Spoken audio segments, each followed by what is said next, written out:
Hey, it is your buddy, Peace and Harmony with you here today. Much love going out to all the beautiful empowered harmonizers. And we are zooming in and focusing in today on what I'm calling emotional budgeting. When I got a great question from a viewer, and she had stated that she is now going through an excruciatingly painful divorce after, now she's getting a divorce from someone who is severely narcissistic and emotionally abusive, a pathological liar, all that stuff. She's really wondering, how do you get back to normal? Will I ever? I feel so lost. I feel like I've lost so much of my life. A lot of my family doesn't really see where I'm coming from. They don't quite get it. They're not really coming to my aid. In other words, she feels like her family is just giving her all the cold shoulder. And how do you get back to the good life? How do you get back to normal? And so it's really what I'm going to call, as a springboard to that, or a concept, what I call emotional budgeting.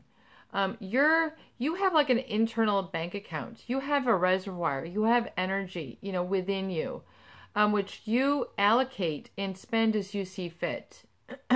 This is like an energetic source, fueled by the limbic brain and then spanning down through your central nervous system, going into your parasympathetic nervous system. Of course, starting up there from the brain, the source, which is then connected to source energy, which is, infinite. So you do have the infinite or the divine running through you. You, being a physical being, have specific limitations. However, there's a lot of your limitations which have not been tapped into, a lot of your strengths, rather, which have not been tapped into, that give you the guise or feeling or facade of being in a limited life. So I really do feel that, the mask that the codependent or the victim has to wear is a mask of limitation. And it's like an emotional budget. You feel very emotionally deprived, unrecognized. You feel that this person has taken a lot from you, robbed you of your time, of your soul, of your, your vision moving forward. Your vision of your life moving forward is shattered.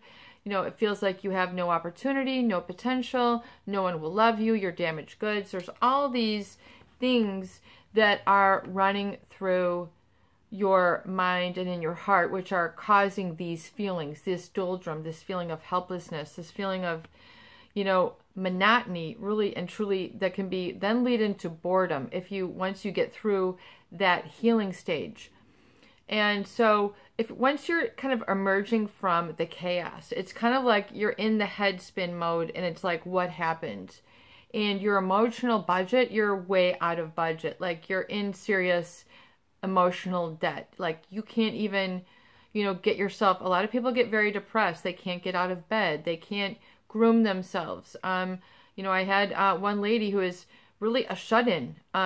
If she could not take care of herself. This is typical of post-traumatic stress syndrome. And this can be a very real effect from tangling with these people. So when I come across with a very serious tone, it's because I understand the seriousness and severity and implications of being in a relationship with a narcissist and taking the backhanded emotional abuse, the ignoring, the shutting you out, the ostracizing you, making up the smear campaign, all sorts of lies that you don't, and the lies that can run miles deep. I mean, the disrespect can be so profound and be on such very good and wonderful, poignant people. It really is not fair. And so your emotional budget will reflect this. And so when we look at emotional budget, it's like literally, becoming comfortable with your emotions. Just like people who don't know how to manage money are not comfortable with money. They have all sorts of stigma associated with money.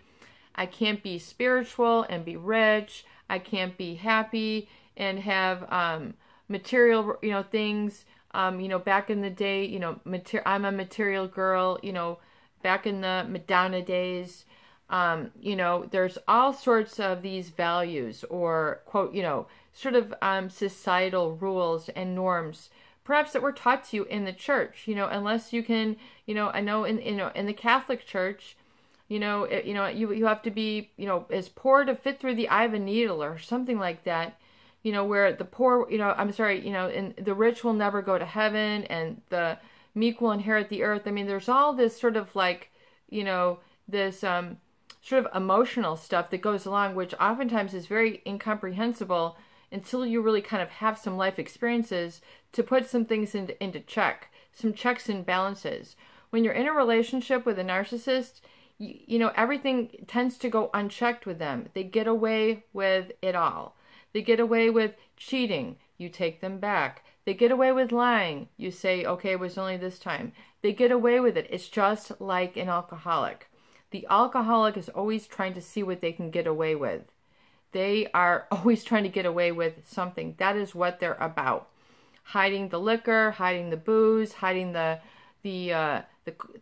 tops of this stuff, taking garbage out, throwing it out on the highway, creating that paranoia in the family, hiding bottles behind the bushes, bongs behind the sofa. I mean, whatever it is, that the narcissist is doing, hiding women's numbers in their phone, hiding guys' numbers. I mean, it's the same thing. It's really has a lot of, they're addicted to, self-importance. They are addicted to the exploitation of others. They are addicted to that superficiality, that narcissistic ego. They're addicted to that ego. Call it sacrilegious, whatever it is, that's who they are. And if you've brushed up against them, chances are your emotional bank account has been set on, you're like an emotional ATM for these people. All you, stroking their ego, stroking them. It's, oh yeah, your jokes, you, yeah, you this, oh, I can see you there, I mean, it gets to be almost laughable.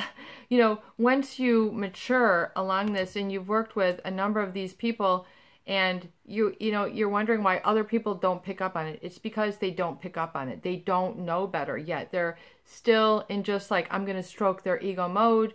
And you might have been there and found yourself there for a long time. But it's, once again, it's like an emotional budget. You've cashed out to this person. You've sold yourself. You've basically, run yourself ragged in order to please, adjust, make them understand that they, don't have to lie anymore, that they don't have to hide this. I can be okay with that. There's all this, bargain at the bargaining stage, and then the paranoia stage. I've been on to you, I found this, and then you want to have the biggest blowout, but, deep in mind, for a lot of the people who stick around, the biggest blowout is going to be coming with the biggest makeup sex, makeup making out, flights to erotic, destinations or whatever it is. After this, I'll have a place to live.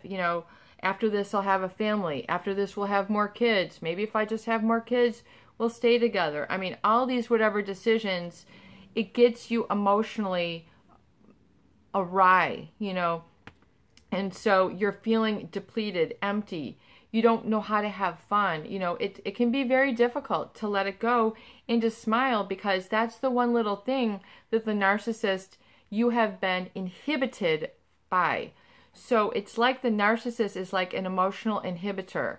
It's just the way alcohol can be an uninhibitor, causing people to become more rowdy or more laughter or more at ease. The narcissist is like the opposite. They're like an emotional inhibitor. You take at them and then all of a sudden you have to be like in an emotional straitjacket. You better not laugh, you better not, bring up something. You better not share your feelings, or you better not have an observation of them, because they don't like to be challenged. If you go toe to them, they're going to go toe to you. They're going to go belly. They're going to go shoulder. They're going to, it's, you don't want to, start that. It's going to cost you even more emotionally. We're not even talking financially. We're talking about your emotions. And your emotions, like your body accumulates. You know, it's just like a body that has been left out in the cold for too long. Eventually, all that cold accumulates and it just goes, oh my God, I'm getting frostbite. You know, you got to get into some warmth. You know, it's a similar way. It's like an emotional frostbite. These people are cold, callous, mean, rude, insensitive. They want to get away with so much and get away with a lot of your emotional energy, you know, make you wrong. All these things are very costly. What is costly to you emotionally? Being told that you're wrong, being told that you should shut up, being told that you don't know how to boil water, told that you're too needy. Oh, you want a commitment and we've been going out for 7 years. Why would you want a commitment now? Everything is just fine. You know, they're not, you know, being dishonored, being unheard, told that, you're too needy and you're just trying to, you know, have a date to go to dinner. All these things that get awry, out of balance, really can bankrupt you emotionally to the point where you feel that you don't have what it takes. You don't, you can't go and have fun. You can't go and find friends. You can't go and find a new lover. You can't, find, that sort of caring cycle. And you feel like, the divine has left you. Your prayers are unanswered. The divine will not leave you. Like, go and read that poem, Footprints in the Sand. Go and read that. I believe that is, no matter what culture you come from, I know we have a lot of international viewers, Footprints in the Sand. It's, it's written by I think an anonymous even, and, beautiful words, giving me goosebumps, but basically it's like anger at God. Why did you leave me? During this, you left me. During this, you left me. And then, it talks about how, do you see that one footprint in the sand? That was me carrying you, that was when I had you the most. And so always remember that you have the divine running through you. It's not like you're in this earth plane, without the divine running through you. Just like the divine runs through a blade of grass, oftentimes people who have been abused by a narcissist are more careful about a blade of grass than they are themselves. They're more careful about, what they're, they're just, they get on high alert. They're emotionally bankrupt. They get so afraid. They feel so depleted inside. They feel so ignored. But yet, you're not acknowledging and validating the divine and the strength which is running through you. Oftentimes, it's like, I've used this word before, emotional asphyxiation. You're not allowed to aspirate, breathe in and out around these people. You can't have, you can't be like a robot and just be like, how are you? It's like you're going to have, you can't just become as supply, become as a thing, become as an object without feeling, without needs, without a voice. You cannot become that. Eventually the body will say, I'm a living human being and I need to live along my values. And even if I'm admiring the inside of a tomato and looking how beautiful that is me, and that is my moment, and that is my bond with the divine. So that bond with the divine needs to be kept on the forefront of your focus, the tip of your tongue, looking at your fingerprints. I mean, who created your fingerprints? I mean, who designed that? Look at the palm of your hand for a moment and look at how your hand moves. I mean, it's a miracle that you have the divine running through you.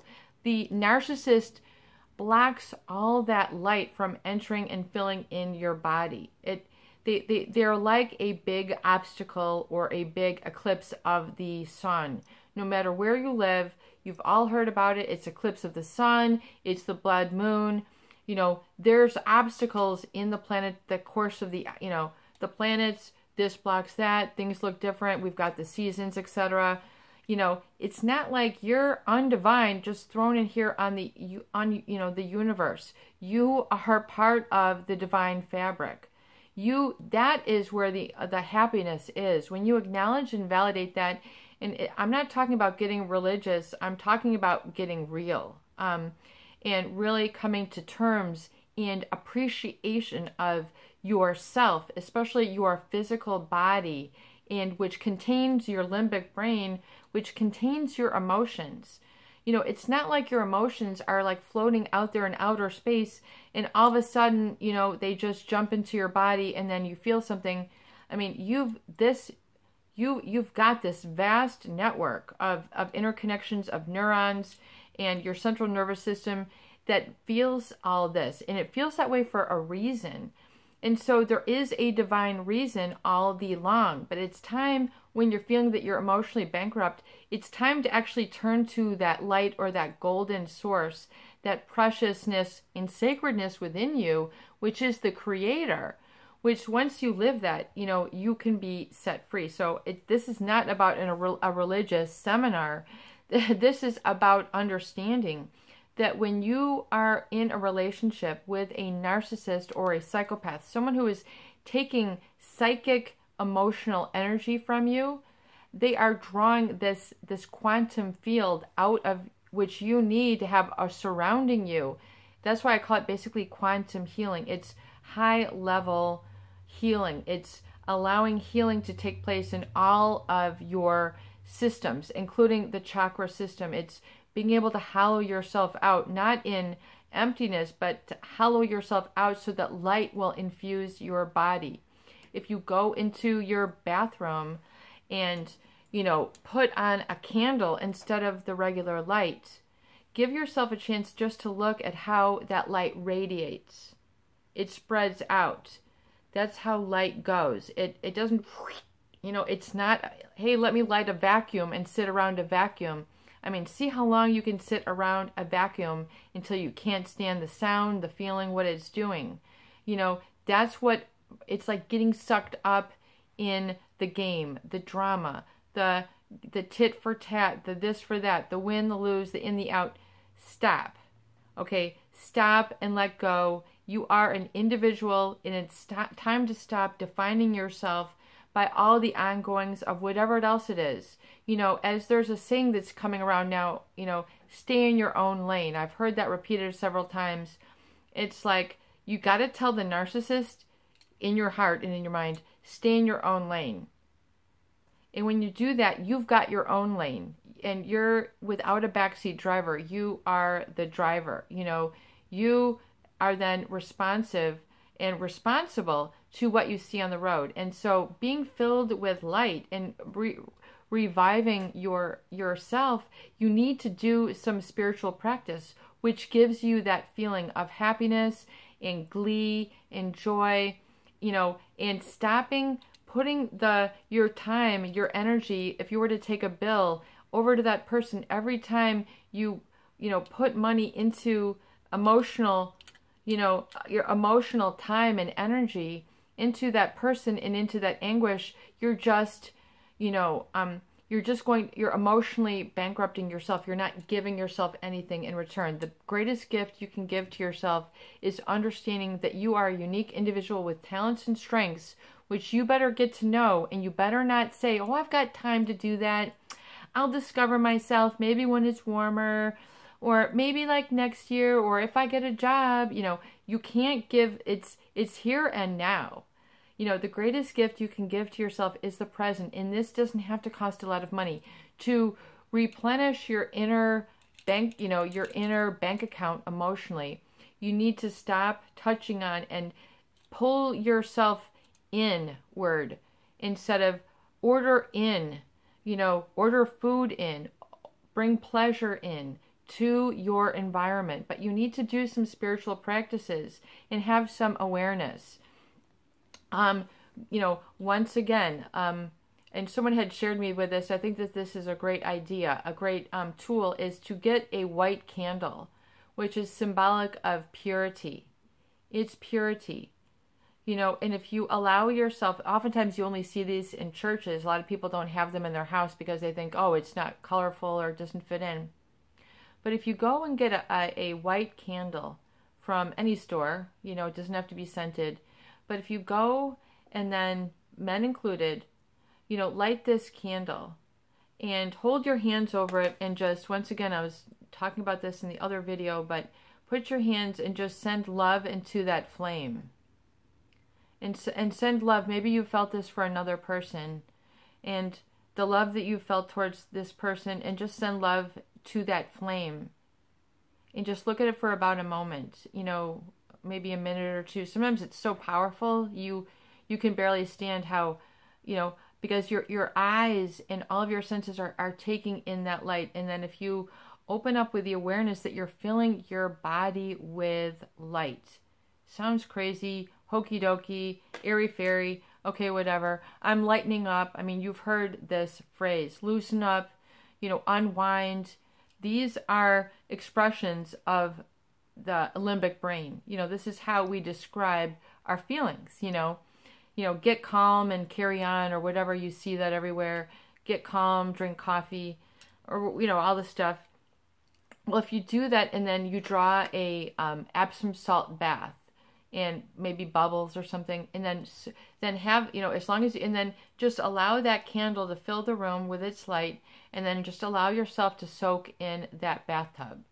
If you don't have a bathtub, then just get your shower and get some new shower gel and get some new bath scrubbies, but get something, you know, soft, not like, oh, I'm gonna, you know, do a big exfoliator, you know, and, you know, and do that, and then just allow yourself to gaze in that, and then you'll see that you will then start to treat your body, you know, with kindness, with divine kindness. It's a very special sort of self-reflective exercise that you can do that brings tremendous healing, because in that body, you will naturally relax stress. You know, just the Epsom salts and the warm hot water and the bubbles will help to do that. And if you take a big, you know, shower fluffy and get like, you know, almost a half a bottle of shower gel and really do yourself up, guys included, head to toe. When you do your bath, you don't put your head in, but try that exercise. And whether you do it in silence or nice music, it'll help you to heal and restore that feeling of value, and live by your values to sense value. And that might be just admiring, you know, the shape of a leaf,